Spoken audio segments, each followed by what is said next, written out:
And you know I love her. That's my ultimate goal. Yep. Hmm.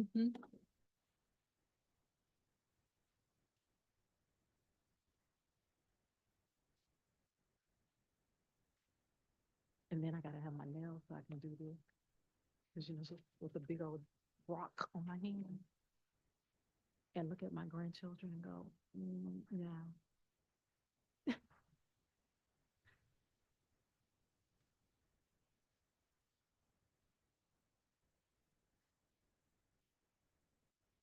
Good morning.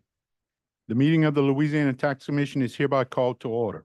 The meeting is being held at the office of the Louisiana Tax Commission at 1051 North 3rd Street, Suite 225, Baton Rouge, Louisiana. The date is Wednesday, October 30th, 2024. The time is 9 a.m. Please call the roll. Chairman Russo, Here? Commissioner Leone, Here. Commissioner Romick, Here. Commissioner Guidry, Here. Commissioner Frazier. Here. 5 present and a quorum. Thank you. Being no old business, we'll move on to the approval of minutes. Do I hear a motion? Mr. Chair, I move to approve the minutes of the October 23rd meeting in regular session, as well as the minutes from the rules and regulations. We have a Same date. We have a motion. Is there any discussion on the motion? Any objection? Hearing none, motion is adopted. Move on to consideration of change order.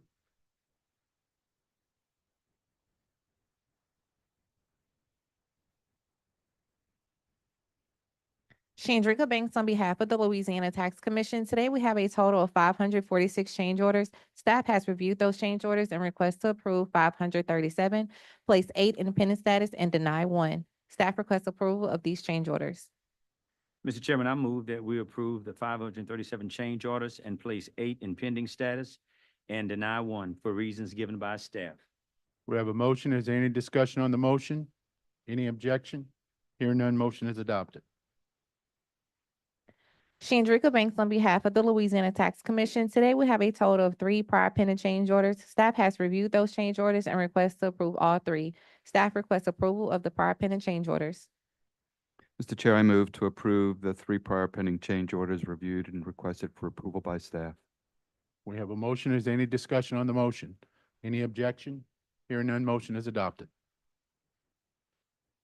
Any tax sale cancellation? Chandrika Banks on behalf of the Louisiana Tax Commission. Today we have a total of 6 tax sale cancellations. We have 2 in Washington Parish due to being erroneously sold, 1 in Lafayette Parish due to being erroneously sold, and 3 in Caddo. Staff requests approval of 6 tax sale cancellations. Mr. Chair, I move to approve the 6 tax sale cancellations. We have a motion. Is there any discussion on the motion? Any objection? Hearing none, motion is adopted. We'll move on to the consideration of the approval of the amended 2024 tax rolls. We're going to amend the motion to add the following parishes with the approval of the 2024 tax rolls: East Baton Rouge, Iberville, and Terrebonne. Lafourche is deferred to a later date. St. Tammany and Point Capee will be deferred until tomorrow. Tanisha? Good morning, Commissioners. For the amended 2024 tax roll, we have the parishes of Lincoln, Rapides, and Vernon. In Lincoln and Rapides, they had millage errors that needed to be corrected. For Vernon Parish, the reason for the amendment was because the ITEP, some of the ITEPs had taxpayer share values when it should be just 0. Staff has reviewed their tax rolls. These changes did not change the grand total that was initially presented to y'all when they were approved. Therefore, staff requests approval of Lincoln, Rapides, and Vernon's amended 2024 tax rolls.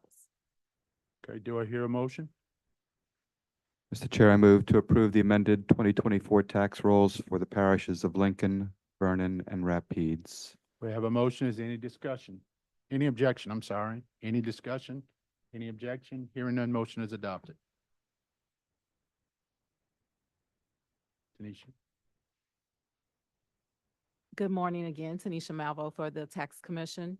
Today, we have the following parishes requesting approval of their 2024 tax rolls: Calcasieu, East Baton Rouge, East Carroll, Iberville, Livingston, Morehouse, Ouachita, Plaquemines, Red River, Richland, St. Charles, Tangipahoa, Terrebonne, Tensas, and Union.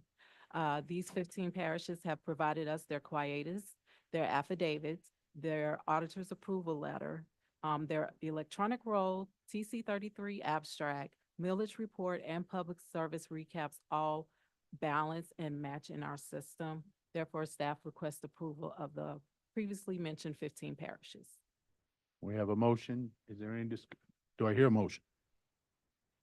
Mr. Chair, I move to approve the 15 parishes listed and presented for approval for 2024 tax rolls. Is there any discussion on the motion? Any objection? Hearing none, motion is adopted. Thank you. We'll move on to appeals.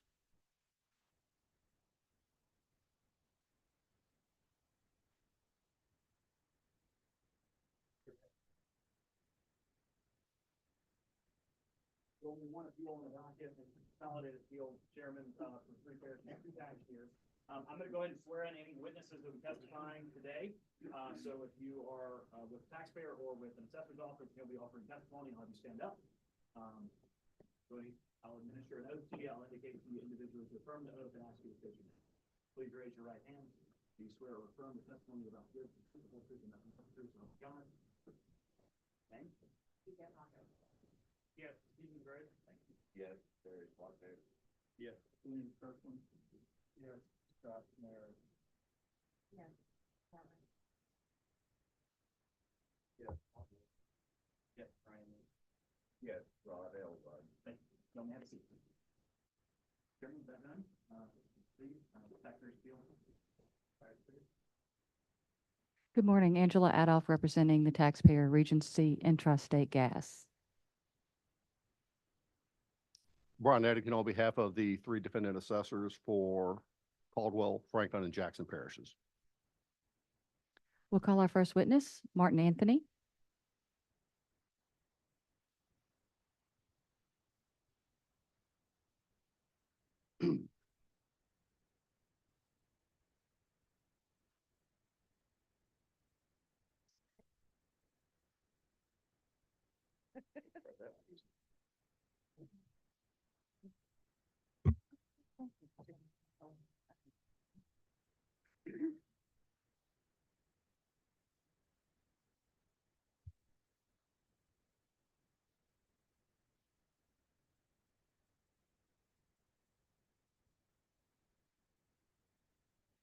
Set up to be on that side, so give me a Oh, you want me to swap? No. Absolutely. Very good. You need arms.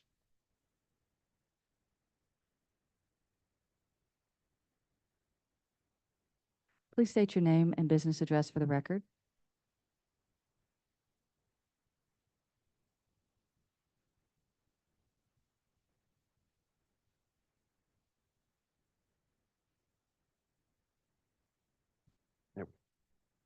Now it's on. Yeah, Martin Anthony, 401 Edward Street, Shreveport, Louisiana. Can you describe your educational background for the commission, please? Bachelor of Science in Ag Economics from Mississippi State University and a Bachelor of Business Administration in Petroleum Land Management from the University of Oklahoma. Can you describe your work background for the commission? Past 35 years, I've been in oil and gas midstream, negotiating contracts with producers for gathering, transmission, processing, and treating services. And who are you currently employed by? Currently employed by Energy Transfer. And can you describe your interaction with the pipeline system in North Louisiana known as the Regency Intrastate Gas System? I was originally with El Paso Field Services when we bought what is now Regency Intrastate Gas System. And it was Gulf States Pipeline at the time. And then Regency was a new company that bought the assets from El Paso in about 2003 and renamed the system Regency Intrastate Gas System. We use the acronym of RIGS, which is, again, the short for Regency Intrastate Gas System. So not to be mistaken with like drilling rigs or something. So that's why we use RIGS. We went through many expansions, and in 2015, Energy Transfer bought Regency Energy Partners LP. So during the years that you were involved or have been involved with rigs, can you describe a little bit more detail about the system itself? The system, it originally was built to move gas from the wellhead to downstream markets during deregulation of natural gas. Uh, As, as things grew, we started a project in 2005 because of Cotton Valley drilling in North Louisiana. The system moved gas from west to east from the Texas state line all the way across to the east.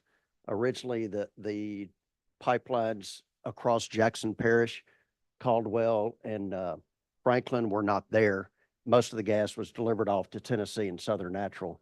In 2005, we built the first line, which was a 30-inch, to move Cotton Valley gas from the mid Elm Grove area, kind of in the middle of the system, all the way to the east to Texas Gas, A&R trunk line, Columbia Gulf, and in Tennessee in 2005. And then in 2008, 9, we came back and built another expansion for the Haynesville development.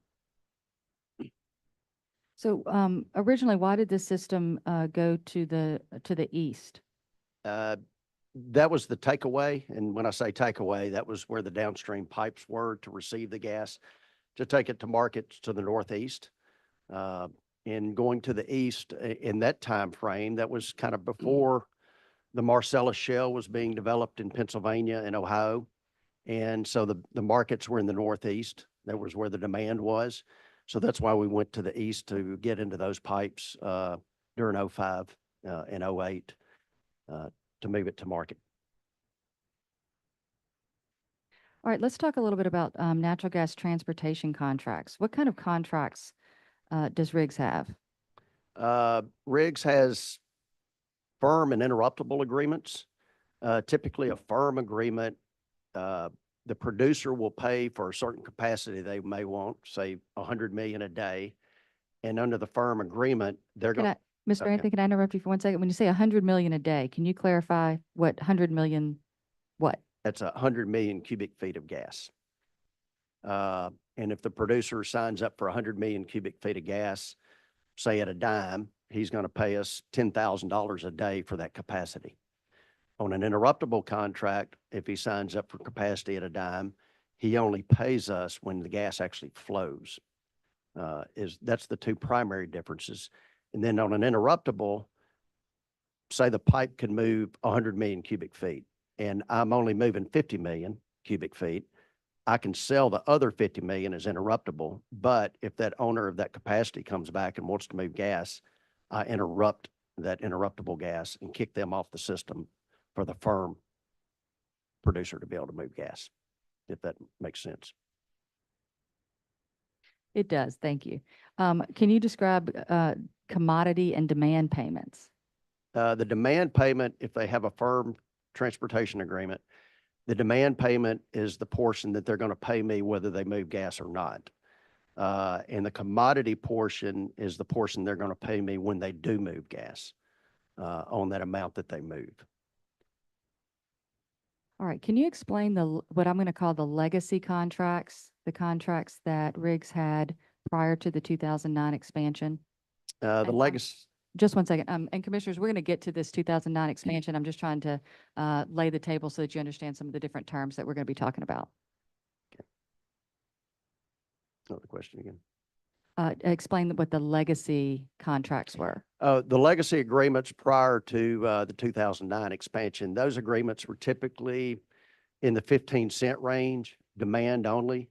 Some of them were interruptible because we weren't moving, we weren't full. So most of those were demand and interruptible agreements at 15 cents prior to the 2009 expansion.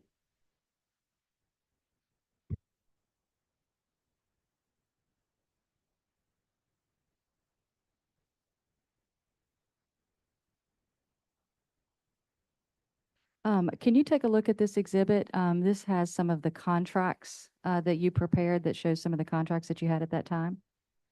Yes, the ones at the very top are what I would call the legacy agreements prior to the expansion. We could move about 900 million a day on the system. So we had about 2/3 of the system contracted with firm commitments. those were typically at 15 cents. And then the expansion or the agreements at the bottom, that were all demand, we added 1.2 BCF a day of capacity to the system when we did the expansion. So we took it up to 2.1 BCF total. And those agreements at the bottom, were all at 30-cent demand, 5-cent commodity, because that was the fees we needed, to get a rate of return that was attractive for the expansion project. Can you go through some of those contracts and explain the circumstances that led to you relying on those contracts for the expansion? Right. So most of those, the bigger customers at the top, were Petrohawk, Chesapeake, BG, and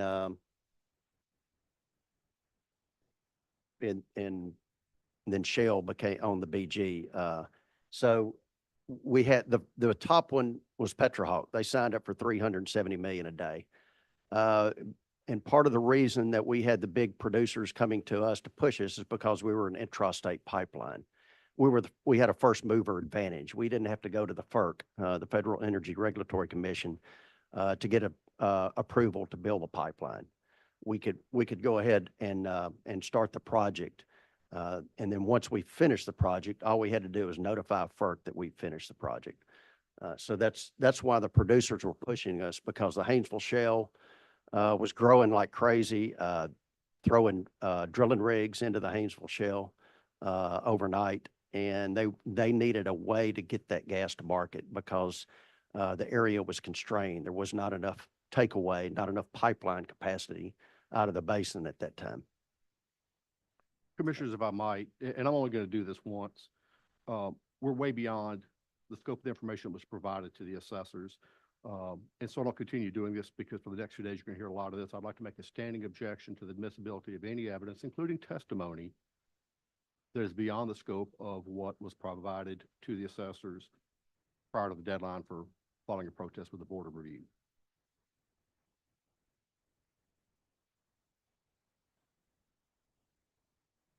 So what were any of these contracts up here, were any of those producers ever in a bankruptcy situation that affected your process, your operations? Yes, we wanted to have at least 85% of the capacity contracted before we built the expansion. And we did, and we got that done, and we made the decision to go ahead and start construction. And so over the course of time, as gas prices went down, drilling slowed down, volumes fell off. We had 3 producers go into bankruptcy. We had Chesapeake, Exco, and GMX all went into bankruptcy. And when that happened, they quit paying the demand fees to us. So that was about a third of our revenue stream disappeared pretty much overnight. So at that point, this whole project and the investment started going sour a little bit at that point, and our revenue stream started declining. So let's talk about the situation prior to the expansion. Steve, could you pull the pipeline map back up? Can you show us where the system ended prior to the 2009 expansion? Prior to the 2009 expansion, this portion of the system was not there. That was built during 2009, and then the 42-inch paralleling the 30-inch was built in 2009 also. And what was the capacity prior to the 2009 expansion? Prior to 2009, our capacity was 900 million a day.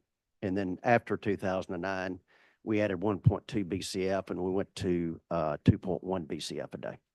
And again, what is BCF? BCF is a billion cubic feet. So it's just, we kind of shortened the term. So. And what prompted the expansion to begin with? It was the Haynesville Shale. Like I said, they were making tremendous wells. We built the 2005 expansion. Most of those wells came on 3 or 4 or 5 million a day. And then the Haynesville came along and they started making 15 million a day wells. And the big mover was Petrahawk. They bought up a ton of acreage, Petrahawk and Chesapeake. And as I said earlier, they needed takeaway capacity out of the basin because all the other pipes were running full. And so our project was pushed. Petrahawk signed up, was an early signer and pushing our project because, again, they knew we could get to market and get it constructed before anybody else could.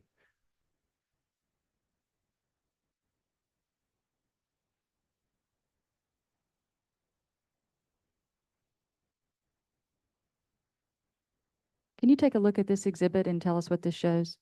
This is gas prices starting in 2008.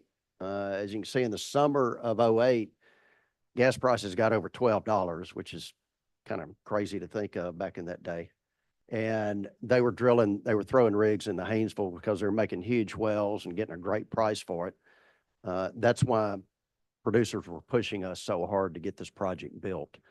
And as you can see, as time went on, prices declined, still got around $4. That was still a reasonable price to keep some activity going. And then it continued to decline toward $2, which really started slowing activity down and moving rigs out of the basin. So where did the gas prices land in 2022 and 23?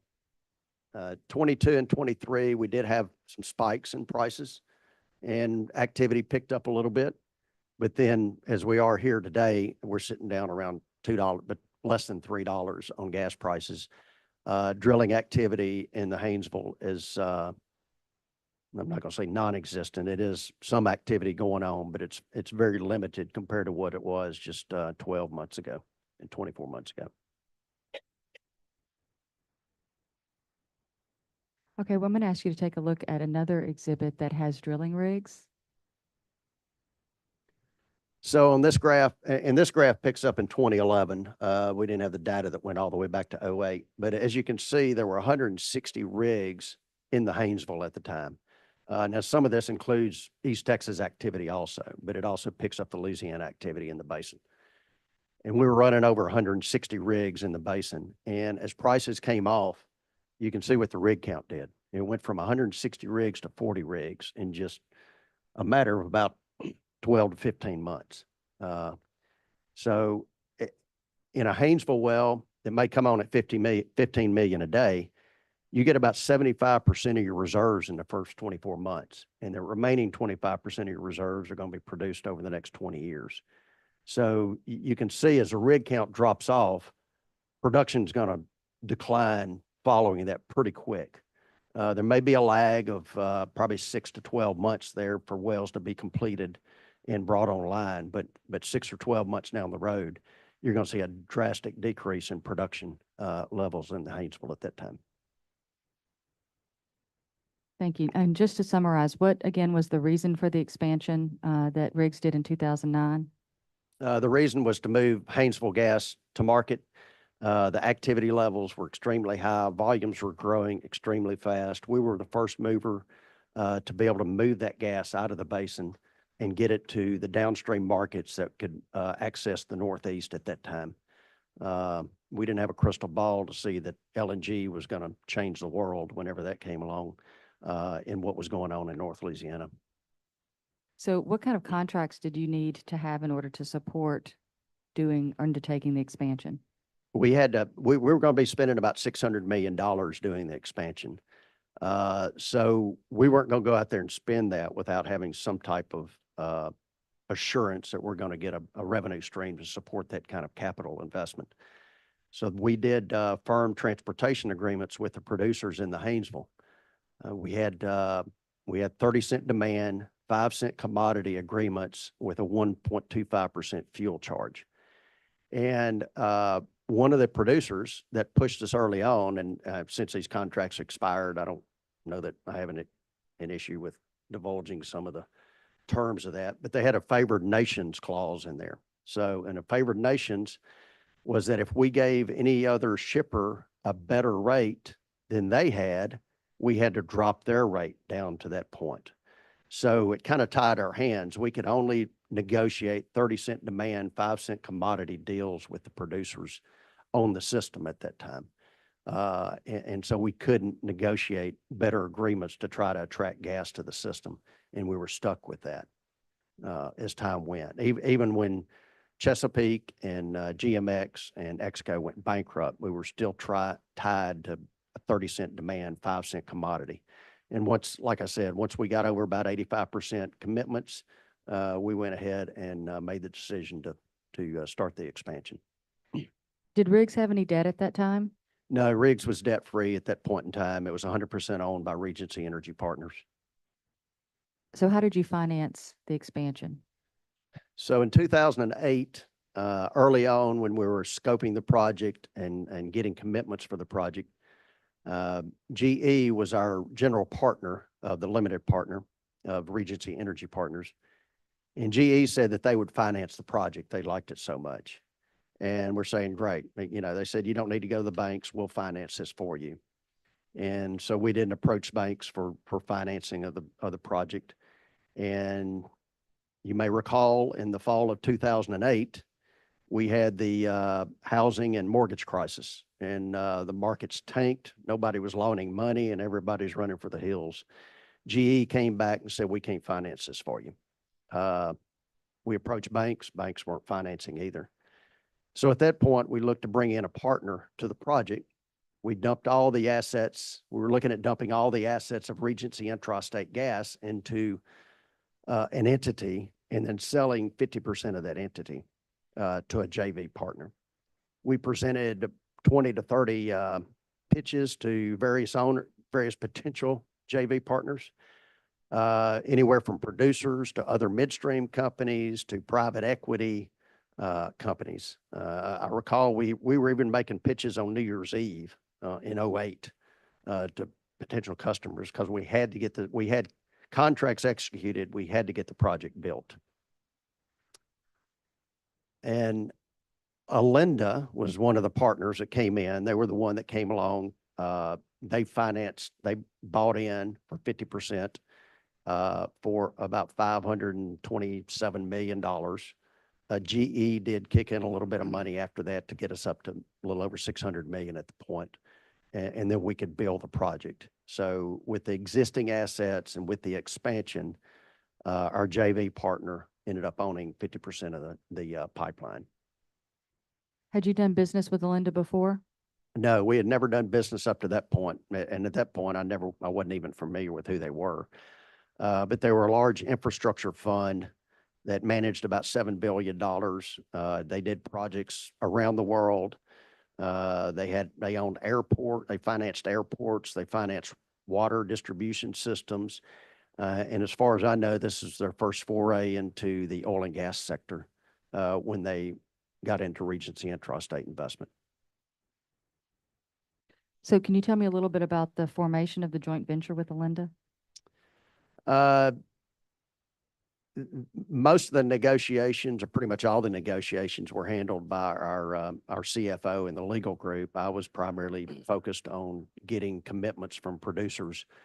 But as I said, we dumped all of the Regency Intrastate Gas assets into an entity that would be owned 50-50 by Regency Energy Partners and GE, and the other 50% by Alinda. Alinda, when they bought in, they embedded an employee in our office. They looked at everything we did. They were looking over our shoulder on everything. I guess part of that was trying to learn the business, and part of that was making sure that they, excuse me, got a fair shake on everything on their investment, because they scrubbed everything to the nth detail. Did Alinda have any operational responsibilities, or was it just a financing partner? I was just on the commercial and operations side. I was not initially not dealing directly with a financial partner in that negotiation. So but once we got the deal finalized and put the pipeline in service, we did deal with Alinda pretty much on a day-to-day basis. Was that, compared to your experience with other JV partners, was the interaction with Alinda typical? Uh, Fortunately, I didn't have to personally deal with other JV partners in the assets in North Louisiana that I operated, but from conversations I had with others that did, their hands-on approach was a little overbearing because typically most other JV partners are very understanding of the business, knows what questions to ask, understands the business. And Alinda asked questions about everything and scrubbed through everything to the final details. Was it expected that Alinda would stay a partner in the joint venture? No, typically private equity money is going to make the investment and they're going to monetize their investment after probably 5 or 6 years. If they hold their investment beyond that point in time, a lot of times their rate of return on that investment starts declining just because of time value of money. So we probably figured they would cash out in probably 2014 and 2015, somewhere along in that range. And, they would sell their portion. We had a right of first offer, so we were comfortable with them coming in as a partner for probably 4, 5, 6 years, and then they would exit. So what sort of revenues were y'all expecting after you did the expansion? Well, if you do the math on a BCF a day at 30 cents, that's about $9 million a month. And if they're moving gas and we make another penny and a half on a BCF a day, that's another $1.5 million a month.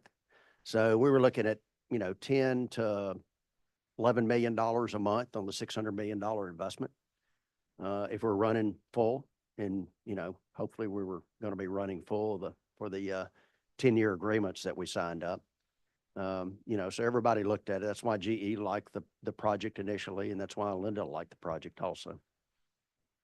So were you able to do that? Were you able to run full for 10 years? No, we were able to get close to full early on. And as things changed, as the Marcellus came on and gas and LNG started getting built on the Gulf Coast, everybody wanted to go south. They didn't want to go to the Northeast anymore. The pipe on the east end started pressuring up. So we had to put in what's called the Cane Hill compressor station on the system because we had firm commitments. We had to make the delivery of that gas, and the pressures on the pipe on the east end of our system that typically goes to the Northeast, we couldn't get into them anymore because now gas is trying to come back south to LNG markets. By this time, other interstates have built their pipelines. Acadian has built their pipeline and gone due south. And we had a 30-cent demand, 5-cent commodity. The other pipelines had just a 30-cent demand fee. So the producers, a lot of those producers, particularly Chesapeake, had bought capacity on a lot of the other projects. So with volumes falling off and activity falling off, they didn't have as much gas to fill that capacity they had.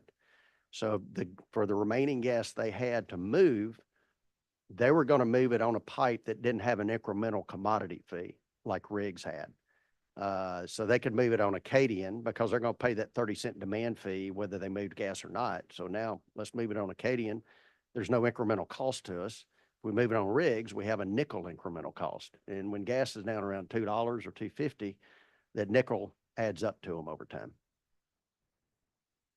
So we did not run full over 10 years. So short answer is your question. So when did you begin to experience the drop off in capacity? We probably started experience the drop off in 14, 15, 16 range. And then the basis spreading out between, and the basis is the price you could get in North Louisiana versus the price at Henry Hub in South Louisiana. So typically early on, they could move that gas into the eastern pipes at a Henry Hub minus a nickel. And as time went on, it was becoming a Henry Hub minus a dime and Henry Hub minus 15, Henry Hub minus 20. And if they could get in a pipe going directly South Louisiana, they don't have that minus a dime, minus 15, minus 20 that they're incurring. So that discouraged them to move gas across rigs. So who was it that they were turning to instead of rigs? They were tying to Acadian a lot. They were tying to the other interstates. Gulf Run has come along, Acadian was there, Tiger was there. They were going to other pipelines that had just a demand fee and not a commodity component to their charges, and pipe that could get them to other points. So there were two components then. There was the pricing component, and then there was also the where the pipe went component. Correct. The pricing between the demand commodity, and then the other pipes could either move them back into East Texas and take them south to the Houston Ship Channel, or take them further east than we were getting them to. So they analyze pricing every day and where they can net the best price, and that put us at a bit of a disadvantage. So looking back at it now, was it to your advantage to do the expansion? In hindsight, no. If I had it to do over, I would build the expansion south. I wouldn't go east. I mean, at the time, it was great. You know, we thought it was good. The neighborhood changed on us, and now it's not the place to go. Everybody wants to go to the south. Everybody wants to go to the south. So with NGLs, with the LNG facilities being built, that's where the market is, and that's where everybody wants to go. So if you were rebuilding the system, how would you rebuild it? I would build it going south. Essentially, we spent $600 million to move 2.1 BCF a day to the east. Today, and before we did the expansion, we could move 900 million a day. So today we're moving less than 900 million a day. We spent $600 million for almost, I guess in hindsight, for nothing. All right, so how did Alinda get out of the joint venture? Alinda came to us 4 different times. As early on, we had no debt on the pipeline. In 2013, they encouraged us to put some debt on the pipeline. So we did borrow some money. We put a lot of debt on the pipeline. They extracted a chunk of money out of it. I think $187 million they pulled out of the pipe just on debt. And we were making quarterly distributions to Alinda at the time.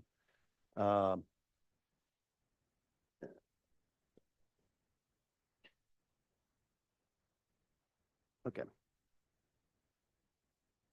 No. We were making quarterly distributions to Alinda as we went. And then we put debt on the pipe. They pulled about 187 million out. And then they approached us to sell the pipe for maybe $400+ million. They were going to pull out probably close to $1 billion. So they were going to basically double their money, and they'd been in at that point. This was in 2014.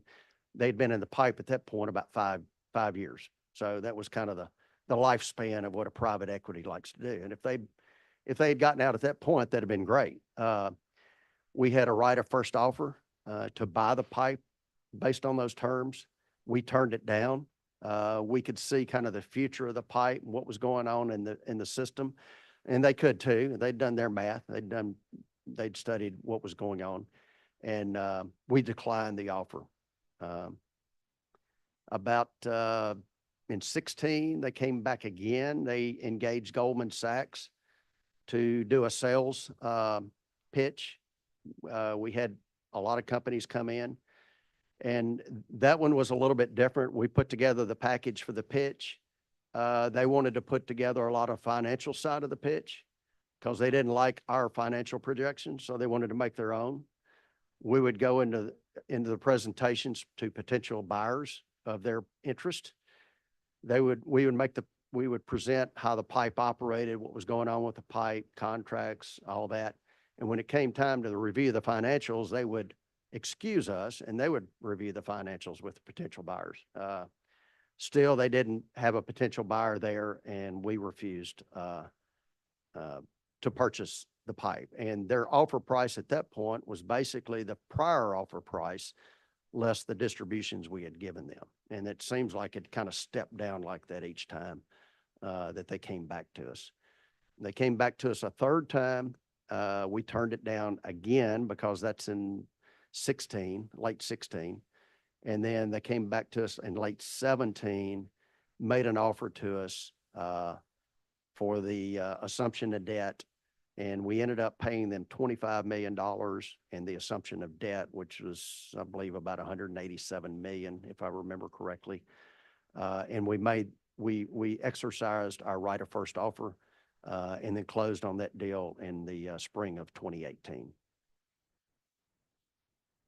So what do you think were the factors that caused the reduction in price? Well, we saw the cliff in 2020 coming up. All of those agreements were going to expire in 2020. Nobody was wanting to extend their agreement. Nobody was wanting to sign up for new capacity at 30 cents. So we saw the revenue cliff coming in front of us. They saw the same thing happening. Projects were being built, going to the Gulf Coast, going due south. We just could not get any interest to the pipeline. We were even talking to producers. We were taking more of a long-term focus on the project. We were talking to producers about what we called a blend and extend. We were reducing their rate for an extension of term. And we felt with the favored nations clause, with an extension of term, that wasn't the same deal we had with Petrohawk. So we could negotiate a lower term, lower fee if somebody extended their term. We did maybe one agreement that way. There was still not a lot of interest in doing that. And we took them out, and our interest in getting Olinda out of the project, they had an AMI, Area of Mutual Interest, essentially from Alexandria north, on the north half of Louisiana. So if we did any other project, they had an opportunity to look at that project and buy into it. And we did not want them as a JV partner going forward. And it also we had a lot of other assets in North Louisiana, and it made it difficult for us to recognize synergies with those other assets because we moved gas into rigs off of our processing facilities, and it made it very difficult if we were going to move gas off of our plant across that pipe. We had to do it at 30 cents. So producers did not want to go into rigs. But if we had Olinda out of the way, we could structure deals differently and move gas across rigs and recognize synergies that we had with other assets. So when was your note coming due? Our note was coming due, I'm not exactly sure if it was 18, 19, along in that range. We also had covenants with the note, and our revenue stream, our EBITDA was not within the multiples in the covenants. So we were given Olinda distributions along the way, and 2017, they wanted distributions, and we told them we're not giving any more distributions because we're not meeting our loan covenants. We're going to make a cash call and a capital infusion into the system, and you're going to have to infuse capital into the project. That is not what they wanted to do, is put any more capital into the JV. They wanted money out. They didn't want to put money in. So that was another reason they were ready to get away from it and move on to something else. So what was actually included in the sale? When we bought the sale, we bought Olinda's interest in the JV, and the JV held the assets of Regency Intrastate Gas, which was all the pipe and the right-of-way and compressor stations of the system. So once you bought their interest, you owned the assets as well? Once we bought the interest, we owned the asset 100%. And then we could do what we want to, and we didn't have somebody looking over our shoulder on everything we did. All right, switching gears just a little bit. What is your understanding of an arm's length transaction? Arm's length transaction is where each partner does their own due diligence, makes their own decisions, is no pressure to do what the other partner's doing. They make their own decision in their own best interest.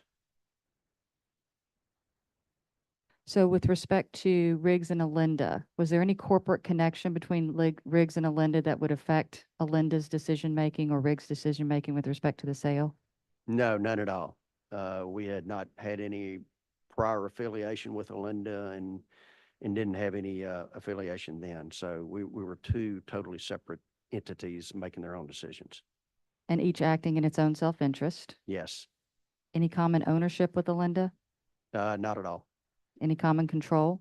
Not at all.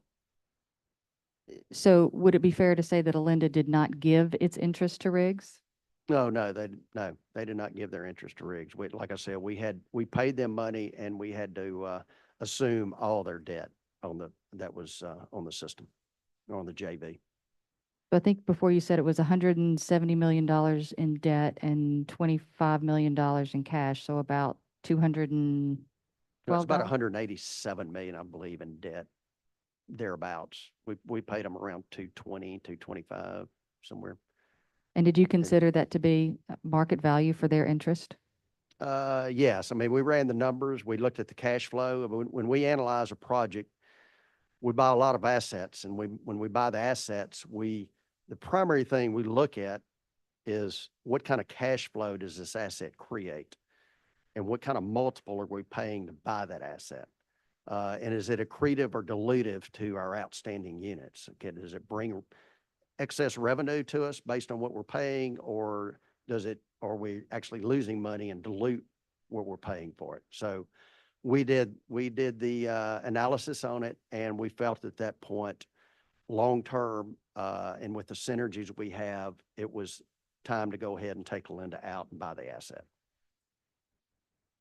All right, so let's talk about renegotiating the transportation contracts that you said would expire in 2020. What was your expectations for what would happen when those contracts terminated? Well, early on, I mean, when we built the project, we figured we get to the end of 2010 and we'll renegotiate and extend projects. But as time went and other projects came online, we realized that we weren't going to have a lot of other takers for that capacity on the system. So that's why we understood that in 2020, we had a revenue cliff coming, and our revenue stream was going to drastically decline in 2020 because nobody was stepping up to take that capacity. So I think you described that to the prior commission, and you said that you tried to do something called blend and extend with the contracts? Right. We were, as I said, so when we did the blend and extend, we would look at their existing agreement and the remaining term on that agreement and look at the net present value. And then we would extend that agreement out, lower the rates, and look at that revenue stream and try to keep that net present value some close to the same range, to try to extend the revenue stream on the system and keep it looking attractive. And like I said, we didn't have a lot of interest in that. We worked really hard trying to get some of those blend and extend. We had a little interest in it, but wasn't enough to really move the needle tremendously on our revenue. So what was the typical terms that you were getting when you renegotiated? Well, we were getting the 30-cent demand and 5-cent commodity with 1.25% fuel. And then what did that switch to under the new contracts? They were kind of all over the place. A lot of them anywhere from 5 to 8 cents. Prices fell drastically. We would get 5 to 8 cents and extend that contract out as many years as we could or needed to try to get a net present value. So it's, the 30 cents was in the rearview mirror and it wasn't coming back. So what are the contracts at now? Today, that's probably Ryan Lee can answer that better, but as my understanding, we'd love to get 15 cents, but they're probably sub 10 right now on a lot of agreements. 10 cents, that is.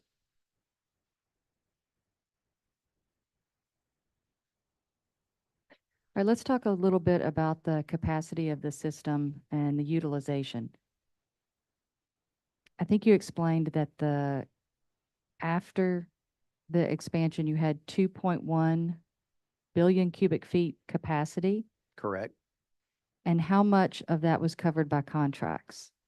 The legacy system had about 600 million a day, and then we signed about 1.1 of new expansion capacity when we initially did the project. So that put us at 1.7 BCF a day.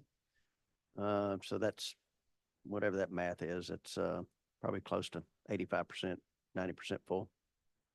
What was the utilization in 2022? That's, I transitioned off of the system. I transitioned off of the system at about 18, 19 range. I went more back to focus upstream, with producers to the wellhead, to gather gas and treat and process gas. And that transitioned to our intrastate and interstate pipeline group. And Ryan Lee started taking those, but I do know that the utilization rate was coming down significantly. All right, can you take a look at the exhibit that's up on the screen? What is that? What is that chart? That would, that's an R5T totals for what was being moved on the system. As you can see, early on in the year, we were moving about 500 million a day. So we're probably around 50% or less of what our capacity was. During the winter, it looks like we did kick up to get gas. Well, 500 million a day, we're moving about 25% of our capacity. And then we kicked up toward the end of the year at close to 50%. So this information actually is information that's filed with what used to be, I think, the Department of Natural Resources. I think they're now called the Department of Energy Resources, I believe. But we have to file that every month. Producers file what's called an R5P. They show their production. They have to file that to the DNR. And then they file an R5D that shows disposition. So they list well by well what that well produced. And then they show where all that gas went. Did they deliver it to Regency Intrastate, Acadian, Tiger, Tennessee Gas Pipeline, wherever? And then that pipeline, Regency Intrastate, has to file an R5T that shows what producer and where they got that gas from and where that gas went. A lot of the reasoning behind filing these is so the Department of Revenue can go back and cross-check all this and make sure that producer is reporting the correct volumes from the wellhead and the disposition of that correct volume. So the Department of Revenue knows that they're getting the proper severance tax from those producers. And also it gives a way to track how much gas is moving in the state, in and out of the state too. So would it be fair to say that Riggs is motivated to make sure that their R5Ts are correct and reflect the correct, the actual volumes that were shipped? Yes, it is, because it's cross-referenced with what the producer has reported on the R5D, the producer or any other pipeline, and what they show was delivered into Riggs. And if those two numbers don't agree with each other, you get an exception. And you have to fix the exception. You have to figure out who reported the incorrect number, and that entity needs to report the correct number so that exception disappears. And if those exceptions continue and to continue to go along, you can start getting fines, and producers can actually, over time, if they don't correct them, they can get shut in. All right, let's switch gears again. For 2023, what was based on the R5T, what were the volumes shipped in 2023?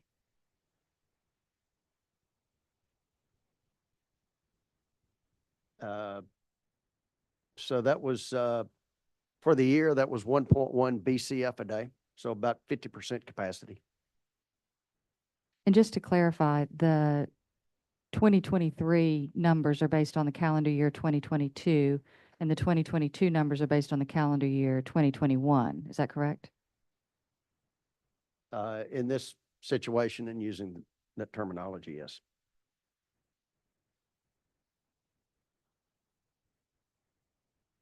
All right, so let's talk about the market for a pipeline system in North Louisiana. Are you aware of a market for anyone looking to buy a pipeline business in North Louisiana right now? You know, in the Haynesville, some entities come up and typically it's a private equity company that may come in and build out a pipeline and then sell it within 5 years. So from time to time, there are systems that are marketed for sale. So large pipeline systems like Regency Intrastate, right now, I'm not familiar with any that are actively being marketed or for sale. So what about for 2022 and 2023? No, I'm not familiar with any large systems that are for sale. Most of them are maybe gathering and treating systems that go back to the wellhead. And again, a private equity and a lot smaller. Is there a market for individual standalone pipeline assets? No, I mean, not unless it's just, if it's the whole system. Typically, you're not going to buy a piece of pipe out of a system. You're going to end up buying the whole system. And you look at, you look at what the system revenue is to determine what kind of price you can pay for that system to justify a rate of return. So is anyone going to buy just solely the pipe in, say, Caldwell Parish? No, that wouldn't, I mean, to me, I don't, again, when we look at a system to buy, we look at what that whole system makes as revenue stream to justify the capital commitment we can make. We don't look at just a section of pipe within a system. If we sold a section of pipe out of the system, it kind of makes the rest of the system, it impacts negatively on the value of the rest of the system, because then you can't operate the system the way it's built and what it's built for.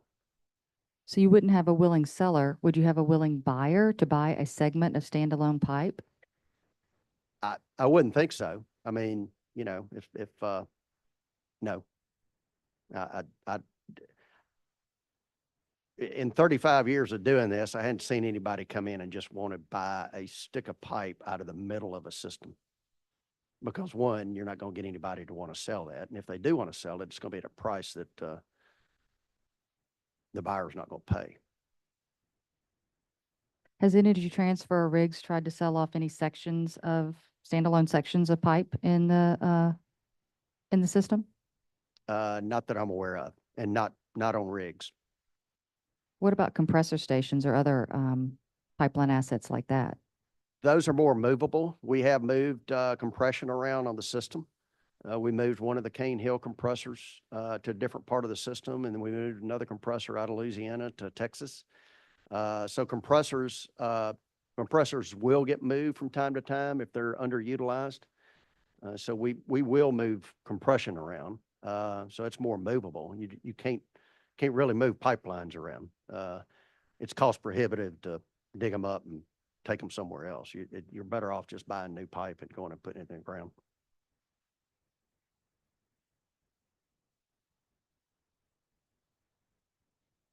So you mentioned a minute ago that the price would be off. If someone wanted to buy a standalone segment of pipe, what would it be worth? What could the price of that be? Like I say, we don't buy just a standalone piece right in the middle of a system. I guess it'd be worth to somebody what they're willing to pay, but you know, if somebody came in and offered us $1 billion for a piece of pipe right in the middle and we turned it down, I guess it'd be the day two fools met for them offering us. I was turning it down, but you just don't buy pipe in the middle of a system like that.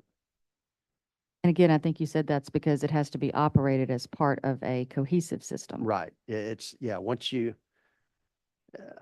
I mean, it'd be like me selling my front door on my house, but they can't take it with them.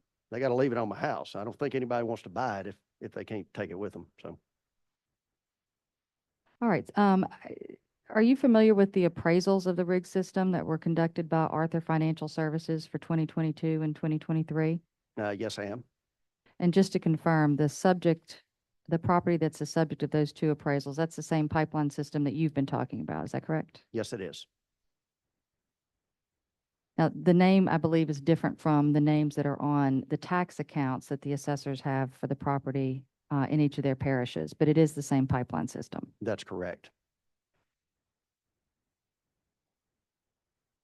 All right, so we've talked a bit about capacity and utilization, and the pipelines have, I think you mentioned before, about 32% utilization in 1 year and about 50% utilization in 2023. Am I getting those numbers right? I believe so. If you're saying 23 is actually 22 flow and 22 is 21 flow. So what does that utilization reflect about obsolescence in the pipeline system? Well, it shows that we're only moving gas at 50% of our capacity. So, we don't need all the pipe that we have out there. And you said, We're overbuilt. and you said before that you would never build the system like this. Would you, aside from moving it north-south, would you rebuild it with the same diameter pipes to serve the same markets with the same customers that you currently have? No, I would build it north-south. I don't need the diameter pipe that we have out there today. So to transport the volumes that you do have today, what diameter would you need? Probably, yeah, we may be able to do it with just 30-inch pipe.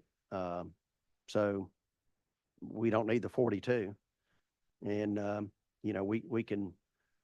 we can make arrangements to move gas off to other places and move what we need to through the 30-inch. I mean, like I said, early on, we spent $600 million, and looking back now, that's for just a bunch of extra pipe in the ground that we really don't need today.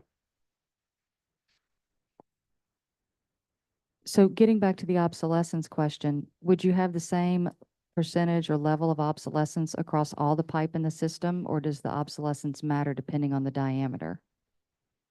Diameter does not matter. Yeah, it's just what's your percentage utilization of the capacity of that pipe.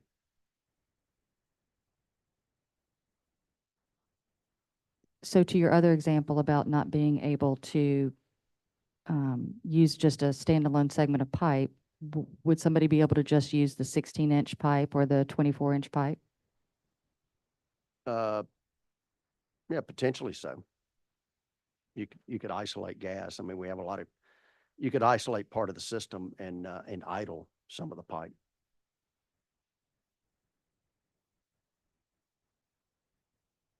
So with respect to obsolescence, though, I think you said that the percentage is the same throughout the system. Yeah, I mean, we considered a 2.1 BCF a day system. So when we look at these numbers, we're only running 50%. So, there's a lot of revenue there that we're not making. All right, and one question back to the Alinda sale. You said that y'all paid about $220 million for Alinda. So what would be in your opinion, the total market value for the system at the time that you made that purchase? No, probably at the time we made that purchase, if we gave them 220, then we're valuing the whole system maybe around 400, 440. We looked at all the synergies on the system. We get them out of our hair. They don't have the area of mutual interest anymore. We can start enjoying some synergies with our other assets in the area. So it may have a little bit more value to us than it would to somebody else, because somebody else wouldn't have the synergy value, and maybe the value of getting Alinda out of their hair that we had. All right, thank you. That's all the questions I have for Mr. Anthony. Second off the record.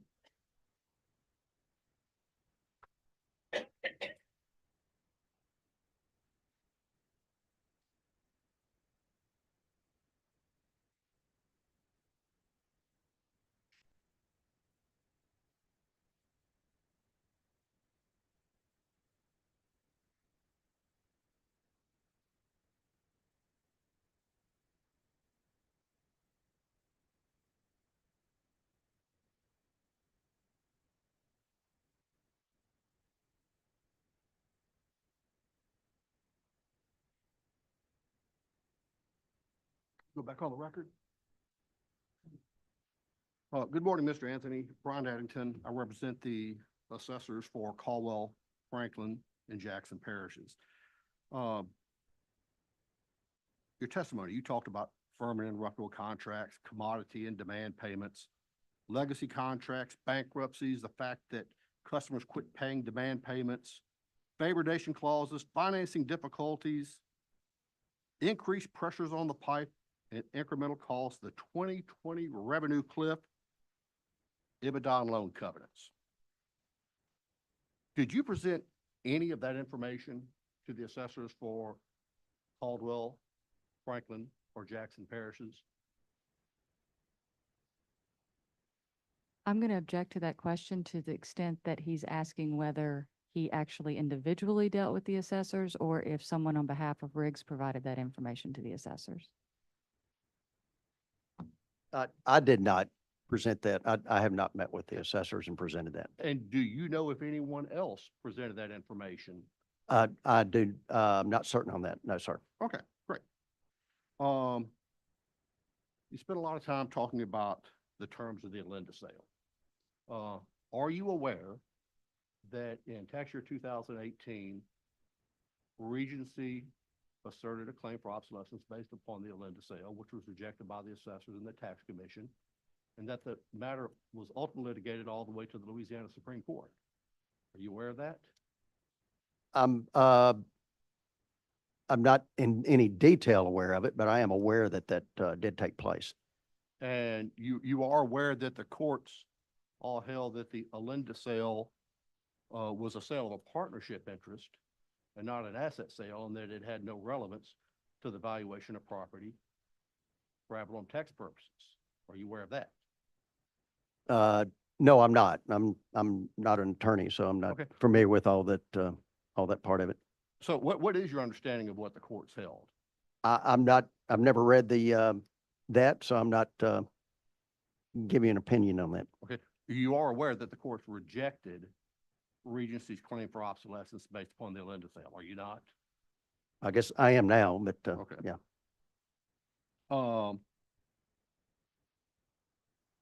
You spent a good bit of time talking about capacity and utilization. Now, the R5Ts that are filed with the Department of Natural Resources, or whatever they're called now, that tells you about utilization, does it not? The volume going through the pipe. That's correct. But, well, actually, that's not true. It tells you the volume moving through the pipe, correct? Correct, yeah. But utilization references a percentage of capacity, Correct. does it not? That, Is the capacity listed in the R5Ts? no, it is not. Is that information That information, available at the Department of Natural Resources or any other public source? yes, it would be available probably in our filings, SEC filings for the company. Okay. Did you provide any of those SEC filings to the assessors for Caldwell, Franklin, or Jackson parishes? Again, I have not met with assessors, so Nope. no, I did not provide Okay, that. I just got to ask. Do you know if anyone else on behalf of Regency provided those SEC filings with the assessors for I Caldwell, do- Franklin, or I Jackson do not know that parishes? for certain, no. Okay. You kind of referenced it earlier, but I want to go back to your testimony last year. You offered a little more testimony today about how Energy Transfer values assets. Right. And if you like, I'm gonna read you your quote. If you like, I've got a copy of the transcript. You can read it, but you said, "We will take an asset and look at it, and based on the volumes moving through the system, we will look at the contract terms remaining. We will look at actually the producers behind that and see what their capital strength is to maintain any level of activity on those assets and value it. And it is basically valued off of what we believe that cash flow would be for that asset." Is that an accurate description of how Energy Transfer values assets? Yes, it is. And, and then we may layer in what we think we can do with the asset too. Okay. Well, now, the first variable you mentioned was the volume moving through the system, Correct. Can you explain that statement to me? The volumes that have been and are flowing on a particular system at that point in time we're reviewing it.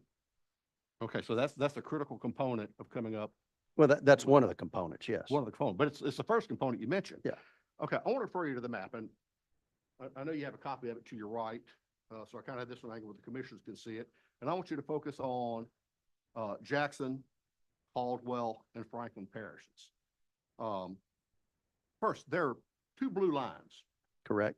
running through that. What do those two lines represent? One line is a 30-inch that was built in 2005 for our expansion to move Cotton Valley gas from the Elm Grove area, just east of Shreveport, to downstream markets.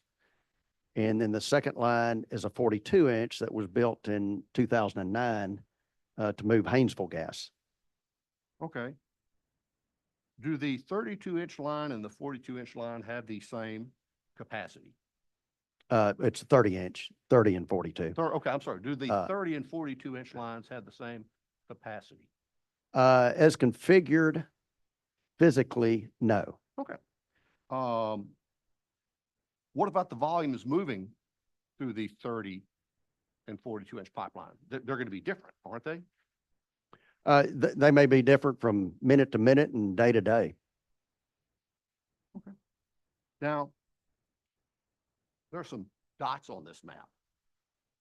Oh, listen, in addition to the 34 too, there's also a section of 12-inch pipeline in Jackson Parish, is there not? That's correct. And that 12-inch pipeline is going to have yet another capacity, different from the 30 and 42-inch pipelines, is it not? That'd be correct. And its volumes, I assume, would also be different, would it not? Correct. Okay. I want to work west to east because, like I said, described, that's how the gas is flowing. In Jackson, there's a blue dot captioned Exco. And it appears to be on the 30-inch line, but I couldn't really tell. And based on the legend, I see that the blue dot is a major receipt point. First, can you tell me what a major receipt point is? Well, at the time we built the 30-inch, and that was in 2005, where it says Exco, that was actually operated by Anadarko Petroleum at the time. And that is Vernon Field. And Anadarko was drilling Vernon Field, had their volumes up over 200 million a day. So we had an interconnect there, not sure of the size, but it was in the neighborhood of 200 million a day at least. And so that was what we considered a major interconnect, and it helped anchor the 30-inch project also. Those volumes have significantly fallen off since that time. Okay. That's great. My question actually was a little more basic than that. Can you tell me what a major receipt point is? A lot of times we don't, and that may be subject to the person and what they think one is or what the system is. In my mind, I think of a major receipt point of something in the 100 million a day range or bigger. Let me go more basic. What is a receipt point? A Major receipt, or minor? a receipt point is an interconnect to the system measuring station that can receive gas into the system. Okay, it's where gas is plugged into the system. Correct. Okay. Okay, we move into Caldwell Parish. There are several green dots, which the legend tells me are major delivery points. There's one delivery point for Texas Gas and two for trunk line. Can you tell me what a major delivery point is? Well, let's make it more simple so we don't get confused. Can you tell me what a delivery point is? A delivery point is a point where we're going to deliver gas off of the system. Okay. So unlike the receipt point, gas is being taken off. Correct. Okay. And what can you tell me about the three major delivery points in Caldwell Parish?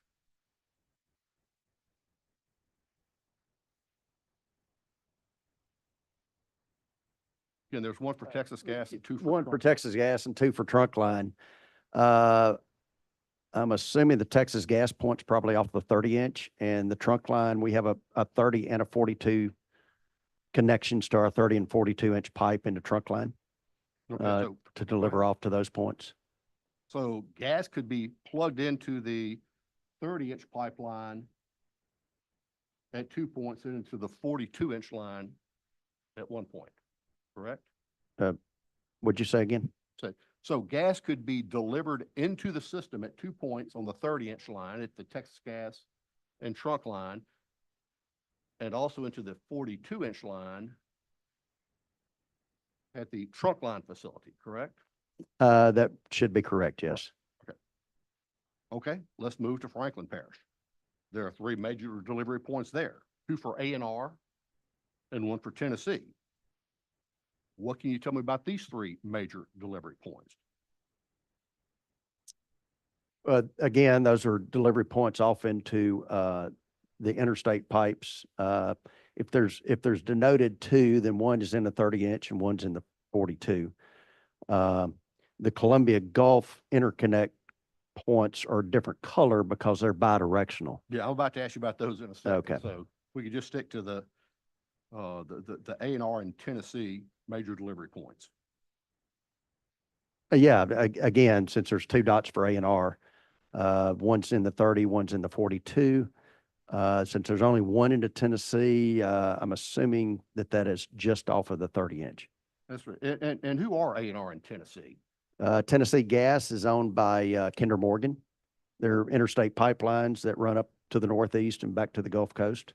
And who's A&R? A&R is American Natural Resources. Where does their pipeline run? It runs to the northeast and down to the Gulf Coast also. Okay. And just to kind of back up, who's Trunkline? Trunkline, again, it's actually owned by Energy Transfer. It runs to the northeast and runs to the Gulf Coast. And what about Texas Gas? Texas Gas again goes to the Ohio Valley and goes to the coast. These are all, they called them the T pipes, even though Columbia starts with a C, but over the years, everybody called them the T pipes because they all started with a T, but they all ran up into the northeast and came off of the Gulf Coast back in the day when the Gulf of Mexico was the largest producer in the U.S. Okay.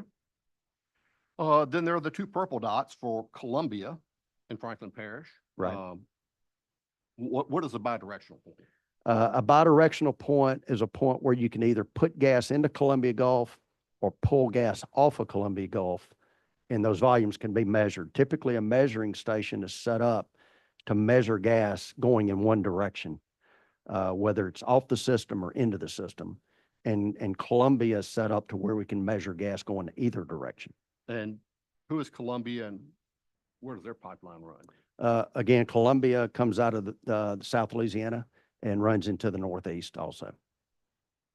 Okay, now you were talking about metering, and I want to be clear. I know that at the Columbia station, you can meter gas going either way, but you can also meter the gas at the major receipt and delivery points, can you not? That's correct. Okay. So if I understand your testimony, there's a 32 and a 42-inch pipeline. 30-inch. I'm sorry, I keep saying 30 and 42-inch pipeline that runs through Franklin, Caldwell, and Jackson parishes and continues west. And there's also a segment of 12-inch pipe that runs through Jackson Parish, correct? That's correct. And natural gas is being put into and taken out of the 30 and 42-inch pipelines all along their route through Franklin, Caldwell, and Jackson parishes, correct? Correct. Now, when I asked you about how Energy Transfer goes about valuing assets, the first thing you mentioned was the volumes moving through the system. But the volumes moving through the system is going to be different depending where you are on this map, is it not? No, that'd be correct. Okay. So you're not trying to tell us that you have the same volume, be more specific, the same capacity or utilization on the 12, 30, and 42-inch pipelines, are you? No, each pipe does not have the same capacity. And when we're saying there's 1.1 BCF a day moving on the system, not all of that's going across those parishes. Right. You're Because talking the system wide. I'm talking system wide, Right. right. So the utilization of the 30 and 42 might be, if I said it's 50% for the whole system, the utilization for the 30 and 42 might be 25%. It's going to be something different. Right. Okay. In the 30-inch line in Caldwell Parish, volumes moving through the pipeline are going to be different figures west of the Texas gas delivery point, a different amount between Texas gas and trunk line, and yet another volume moving east from truck line, correct? If we're making deliveries to Texas Gas and the trunk line, that's correct. If we're not making deliveries to those two, then the volume moving past there could be the same volume further downstream. Okay. On the 42-inch pipeline, same thing. The volumes are going to be different depending whether you're east or west of the trunk line delivery point. Correct. Yeah, Okay. whether or not you're making actual deliveries to those points. That's correct. And there are meters at each of these That's major correct. receipt and delivery points. Yes. So you have the ability to calculate the volume moving through the different segments of the 30 and 42-inch pipe in Caldwell Parish, do you not? We should, yes. Okay. You know, whether we have measurement that actually shows the volume in each line, we know the volume on the two combined. And we can probably extrapolate into what each piece of pipe's moving. Right, because I mean, that's the whole point of the meters, is Right, it not? right. Okay. And the capacity of the 30 and 42-inch pipelines of Caldwell Parish, that's something you could tell us also, is it not? Yes, I do not know those individually. what No, those no, I'm not capacities asking you are. to know them today, but that's something that if you were back. at We your can make a office, you had enough time- calculation. There's a number of things that go into that calculation. One is what the pressures are downstream Right. that significantly impacts the volume you can move based on the pressures in the Yep. pipe. I know in the past I've seen that there's an engineering report that calculates all that. Correct. Okay. And I assume everything you just told me is also true for the 30 and 42-inch pipelines in Franklin Parish? Yes, And also for the 12-inch, 30-inch, and 42-inch pipelines in Jackson Parish? correct. Now, since you've already told me that you can calculate the volume moving through each segment of pipe, I assume you could use the valuation methodology you described a moment ago to come up with a valuation for the assets located in a single parish, could you not?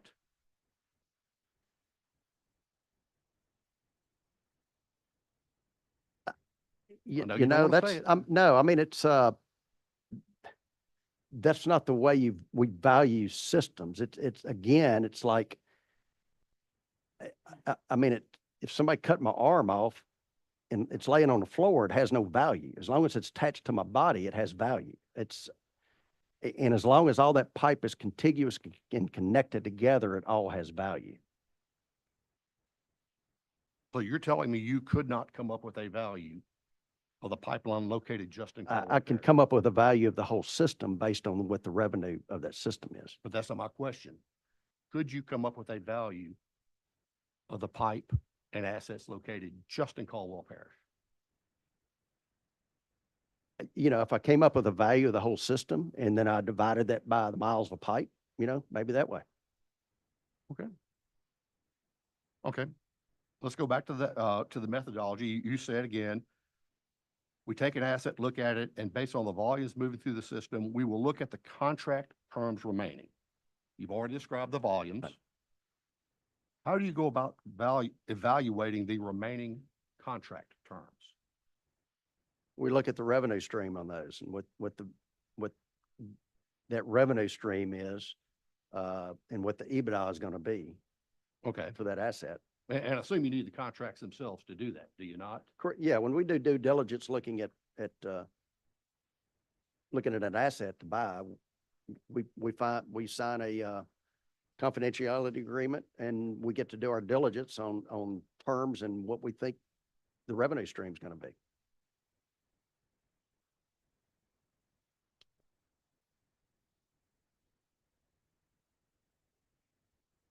Okay, so in addition to the volume information, again, capacity and utilization, contracts, revenue stream and EBITDA, what other information do you need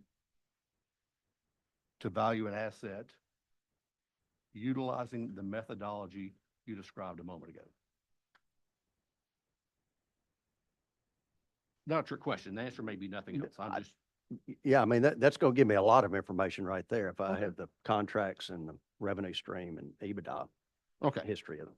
Can you tell me, did you provide any of that information to the assessors in Caldwell, Franklin, or Jackson I parishes? have not met with assessors, so I have not provided that information. And do you know if anyone else provided that information to the assessors? I do not know that with certainty. Thank you, Mr. Anthony. I have no further questions. I have just a couple follow-ups. Do you recall when you testified last year, if the three assessors were present in the room when you testified? Yes, they were. Mr. Eddington, at the beginning of his cross-examination, gave you a list of topics that you talked about this year. Did you talk about those same topics last year? As far as I know, I did. We hit on revenue and fee structure and producers. Pretty much everything that Mr. Eddington listed? Yes. So we talked about this before. If you had to rebuild that pipe that runs through Caldwell, Franklin, and Jackson parishes, would you rebuild a 42-inch pipe? No, I would not. And it wouldn't be there. It would go due south out of the Haynesville. But I don't need 42-inch pipe there anymore. So if you had to rebuild it through those three parishes, though, what would you need to transport the volumes of gas that you currently transport through those parishes? If there was no pipe there today and I had to build a project across there for the volumes that are moving today, either 30 or 36 inch, depending on what kind of compression I may want to put on the system. Would you be able to ship your current volumes without building that pipeline at all, just using the current 30-inch pipeline that's out there? Potentially. I haven't seen the hydraulics on that to confirm that, but yeah, potentially. Like I said, with compression, you can do a lot. So, with horsepower, you could put a lot of gas through a 30-inch. So not to get too wonky, but can you describe for the commissioners what horsepower and what compression does to gas and what it is that you mean? The higher the pressure you can operate at, the more gas you can move through a given diameter of pipe. So a lot of times, instead of spending, if you look at a lot of these systems go the northeast, about every 60 miles, they have a compressor station that picks the gas up and boosts it to a higher pressure and pushes it again to the next station. So you can move a lot of gas when you add horsepower to systems. So, with extra horsepower, you can move a lot of gas through the 30-inch. Based on the questions that Mr. Eddington was asking you about the pipeline segments that were in these different parishes, it seems like he's suggesting that the segments can be operated separately. Is that true? No, that is not true at all. Not the way it's configured right there, just taking a cutout right in the middle of the lateral. All right. We also talked about the utilization of the pipeline and that the R5Ts reflect an average. What would the utilization be if you looked just at the three parishes that are issued here, Caldwell, Jackson, and Franklin? I do not know that. I mean, we could calculate that number based on the deliveries to the different points, but we have a huge end user gas-fired electric generation facility off the system. At the time it was built, it was the largest gas-fired generating facility and natural gas-fired generating facility in North America. So they can burn 400 million a day at times, and it's now owned by Entergy. And so when we look at 1.1 BCF a day, not all of that is going across those three parishes. A lot of it turns and goes north to hit TransUnion to go to the power facility. So if we're saying we're running 50% on the system, 100% guarantee all of that gas is not going to the far end of the system to Tennessee and Texas Gas and Trunkline and ANR and Columbia Gulf. Some of it's going to the power plant. So those pipes to the east are going to push if you're running 50% overall, you're going to be running, maybe 30% on those pieces of pipe going to the east. So the utilization is actually lower for those, for the utilization of the pipe in those three parishes. That's correct.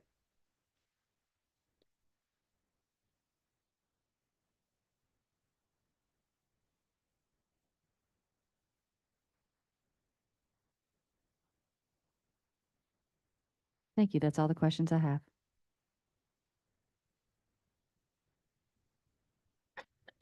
Why don't we take a 5-minute break and then we'll get back up?